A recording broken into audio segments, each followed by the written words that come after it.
ঢাকার দেশে কি মনে রে রাখলেন? ব্যাপার কি আপনার? তোমরা তো ব্যাপারী, তোমাকে কি মনে হয় তোমরা বোঝো না? না তা তো বুঝি, না ব্যবসা করে খাতি আই। হ্যাঁ। আমাকে ডাকবেন, আপনাদের পাশে আমরা আছি, আমাদের পাশে আপনারা আছেন। দুই দিন পর কোরবানি ঈদ, এখন একটু চাপের মধ্যে আসছে তা এখন ঢাকার চাইছি কি মনে করে আমরা স্মরণ করলেন ছোট ভাইরে, একটু বললে ভালো হইতো দাদা। এই আর কি। তা তো বোঝোই, ঢাকাতে আইসি সামনে কোরবানি ঈদ, কি মনে রে গ্রামে এসে বোঝো, গ্রামে তো আমি আসিনি, এখন গ্রামে আইসি, বাবা চিন্তা করে আইসি একটা কোরবানি দেবো গ্রামের বাড়িতে, তার বাবদের ছাগল কোরবানি দেবো। না কোরবানি টোরবানি দেওয়া তো ভালো, আল্লাহ রহমতের বাণী।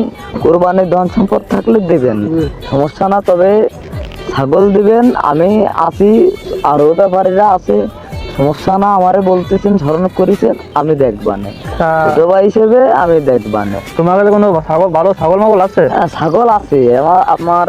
আপনি কত কিরকমের বাজেটের ভিতর দিতে চান? আমি একটু ছাগল নেবো না, এত বলতে নেবো না, একটু মাঝারি হিসাবে ছাগল হলে আমার ভালো হয়। আছে আছে, সুন্দর একটা কালার, টাকা অল্প তো। হ্যাঁ।